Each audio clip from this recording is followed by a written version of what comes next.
Good day, I'm Theodore Henry, and this is your JIS News for Thursday, February 6. A national coordinating mechanism will be established as part of government's vigilance and protection measures against the novel coronavirus. The directive comes from Cabinet, which has instructed the Ministry of Health and Wellness to liaise with various partners to establish the coordinating mechanism. In a press briefing yesterday, Health and Wellness Minister Dr. Christopher Tufton said it would have multiple stakeholders, likely led by the Office of Disaster Preparedness and Emergency Management, OPM. So OPM will play a dominant role in pulling all the teams together. The Ministry, of course, will play an important role in providing technical health leadership.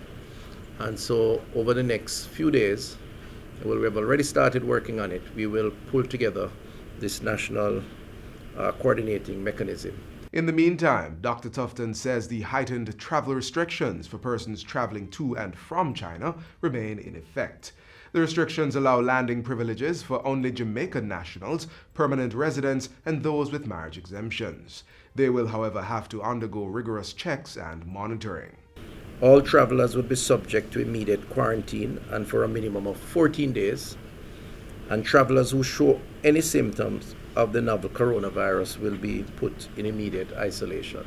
Up to the time of his briefing Thursday morning, Dr. Tufton said 13 persons were in quarantine, while an individual with flu-like symptoms had been placed in isolation for checks and observation to validate or rule out any possibility of having the virus. Dr. Tufton adds that 329 frontline employees at the ports, as well as the entire healthcare fraternity, have been engaged in preparatory training for the novel coronavirus. Prime Minister Andrew Holness has announced February 12 as nomination day for candidates vying to contest the Clarendon Southeastern constituency by-election. The by-election is set for March 2. The seat became available on Tuesday when Member of Parliament Rudyard Spencer resigned from representational politics. Mr. Spencer served as MP for 18 years and was State Minister in the Ministry of National Security at the time of his resignation.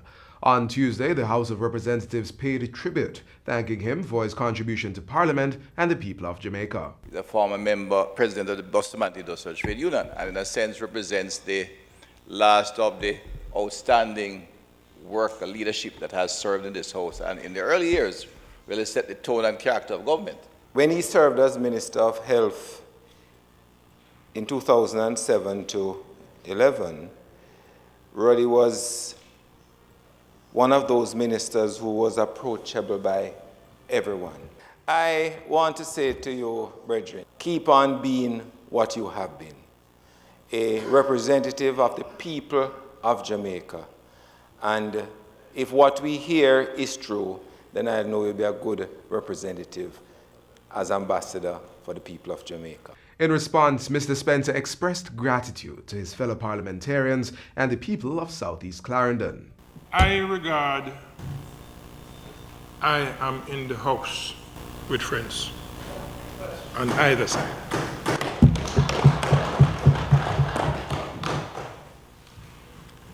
Mr. Speaker, words seem almost inadequate to express in any appreciable way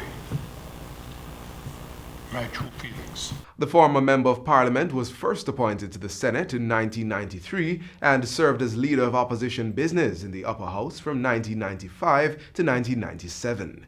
He was awarded the Order of Distinction Commander Class in 1995. Government will be making provisions for full-time security at the Vauxhall High School following the recent killing of 36-year-old Carl Samuels, a theatre arts teacher at the institution. The news was revealed by Minister with Oversight for Education, Carl Samuda, during a visit to the East Kingston School on Tuesday. The minister said he was in discussions with the permanent secretary and her senior staff to see how provisions could be made within the ministry's budget. See to what extent we can make provisions for full-time security, people, staff, and equipment, surveillance equipment, cameras throughout the schools, and a monitoring system that will alert those who are charged with the responsibility of monitoring the activities of the school while school is in active session, and also the premises while the school is out on the weekends. Mr. Samuels was reportedly attacked by two gunmen as he gathered material from his car and was in the process of closing the school compound at 7:35 p.m. on Saturday, January 25. The teacher, who was reported to be a licensed firearm holder, managed to take out one of his attackers but died on the way to the hospital. Starting this month, the Transport Authority's inspectors will be working on weekends and at nights to increase enforcement of public transport rules. Transport Minister Robert Montego says this is possible due to the employment of an additional 50 inspectors across the island. Because a lot of the breaches take place on weekends and at nights. And if you can enforce that the man must wear his uniform at 1 a.m. in the morning, he will know that he must wear it at 11 a.m. in the morning. So we will be enforced, even when there's nobody else on the road and him want, we're going to enforce it. Because it must be a culture change. And therefore, in order to be more professional, it takes discipline and stick-to-itiveness. And we are determined to bring order to the public passenger industry. Minister Montego was speaking on Tuesday at the Transport Authority and Hope National Service Corps Drivers Training launch. The Transport Authority is the agency responsible for regulating and monitoring public transportation on the island. And finally, the Universal Service Fund, USF, is encouraging persons to participate in its pre-Valentine's Day blood drive this Friday, February 7. The blood drive will be held at the Petroleum Corporation of Jamaica's auditorium in New Kingston. USF is staging it in collaboration with the National Blood Transfusion Service from 9 a.m. to 3 p.m. To donate, persons must be between the ages of 17 and 60 years old and weigh at least 110 pounds. Marketing and Public Relations Manager at USF, Deline Powell, says the annual event, dubbed Are You My Type, is just one way persons can give back during this season of love.